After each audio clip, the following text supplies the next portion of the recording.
beberapa permasalahan yang ditemukan pada proses pembelajaran, Pak. Di sini saya ingin menanyakan kepada Bapak, menurut Bapak bagaimana atau kenapa siswa kita itu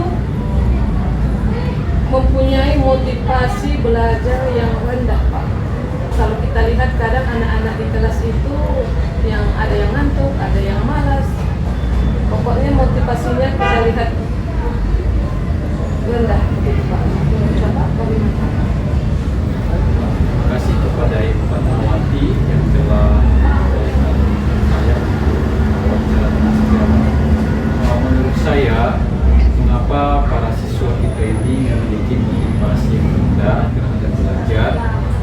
Itu kalau saya lihat yang pertama ada hubungannya dengan kemampuan dia dalam memahami materi. Jadi kalau misalnya Fatmawati sebagai guru kimia, jadi mungkin bagi anak-anak ya, sebagian mungkin ya materi kimia itu dia rasa masuk ke ranah eksak yang ada hitung-hitungan, sementara dia tidak ada motivasi ataupun basicnya kurang terhadap hitungan, sehingga kesimpulannya pada waktu pembelajaran karena dia kurang paham atau tidak ada sama sekali motivasi, awalnya malas, ngantuk dan lain-lain. Demikian, Pak. Jadi menurut Bapak motivasi belajar anak rendah itu karena kemampuan dasarnya yang kurang, begitu ya, Pak? Iya, betul. Terima kasih, Pak.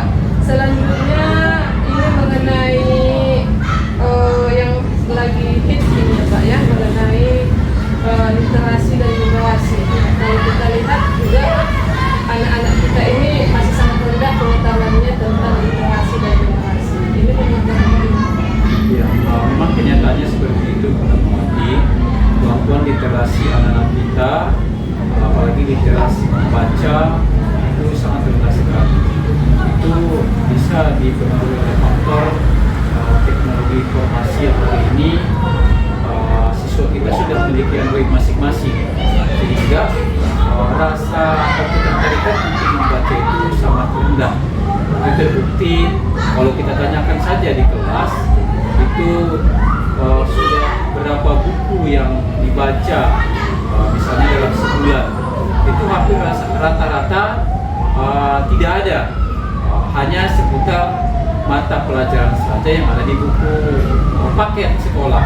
Kalau buku atau sumber yang lain itu mungkin akan sangat susah untuk menemukan siswa yang benar-benar membaca buku lain, atau misalnya teks berupa ensiklopedia atau materi-materi ilmiah di luar mata pelajaran. Demikian, Pak.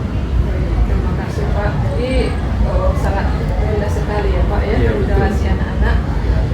Selanjutnya, Pak, ini kalau kita lihat pembelajaran di kelas itu banyak kita temukan itu masih konvensional ya, Pak, bahwa pembelajaran itu berpusat pada guru.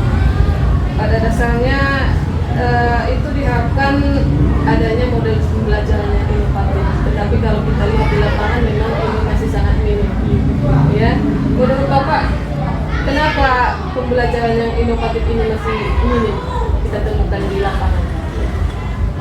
Menurut saya, pelajaran inovatif ini masih jarang kita temukan di lapangan karena faktor bisa saja faktor dari guru mata pelajaran sendiri. Karena kita bersama kita para guru itu masih sangat nyaman dengan yang namanya metode pembelajaran yang konvensional, hanya ceramah. Padahal sebenarnya pada era teknologi saat ini banyak sekali konten-konten atau aplikasi yang mendukung pembelajaran yang inovatif itu. Jadi diharapkan kepada kita para guru ya lebih akrablah dengan aplikasi dan konten pembelajaran yang bisa membuat generasi milenial hari ini ya terpacu motivasi belajarnya untuk lebih bersemangat. Demikian. Terima kasih, Pak. Jadi dengan kata lain guru harus terus update ya, Pak? Iya, ya? terus mengupdate informasi seperti itu. Oke, Pak. Selanjutnya yang ingin saya tanyakan, kalau kita lihat motivasi siswa yang rendah itu tadi pengetahuannya yang kurang. Kemudian kalau kita lihat, ada nggak hubungan motivasi siswa itu dengan keterlibatan orang tua dengan sekolah? Itu sudah pasti ada keterkaitan antara motivasi siswa dengan orang tua. Karena bagaimanapun di era hari ini banyak sekali mungkin para orang tua yang merasa sudah memberikan Android kepadanya anaknya atau kebutuhan materi lain terpenuhi, ya sudah sampai di situ saja tanpa melihat bagaimana perkembangan si anak dengan Android ataupun materi yang dikasih. Sehingga kalau kita lihat hari ini pengetahuan siswa terhadap materi pelajaran itu sangat rendah, karena memang mereka rata-rata bisa kita lihat mendapatkan Android itu hanya untuk hal-hal yang di luar pelajaran, misalnya media sosial atau game dan lain sebagainya. Ya. Jadi menurut Bapak, keterlibatan orang tua di sekolah itu perlu nggak? Sebenarnya ada namanya seperti piramida ya. Piramida itu kan ada 3 sisi ya. Jadi orang tua, kemudian siswa dan pihak sekolah memang harus bekerja sama untuk saling mendukung bagaimana meningkatkan potensi belajar si anak. Jadi itu sudah menjadi sebuah kebutuhan sebenarnya. Orang tua harus terlibat, kemudian guru dan berikutnya adalah para siswa. Terima kasih, Pak. Ya. Untuk pertanyaan terakhir, Pak, ya, ini kan kita lagi diperkenalkan dengan yang namanya HOTS, ya, dan tingkat tinggi untuk anak-anak. Menurut Bapak, apakah soal-soal HOTS ini sudah diterapkan di lapangan? Kalau menurut saya sebenarnya soal HOTS ini sudah diterapkan di lapangan, sudah karena kita bersama kan bahwa guru sudah mulai mengaplikasikan bagaimana materi dia di kelas itu benar-benar ada hubungannya dengan pengalaman dia di luar ataupun bagaimana hubungan antara mata pelajaran itu dengan kehidupan nyata hari ini.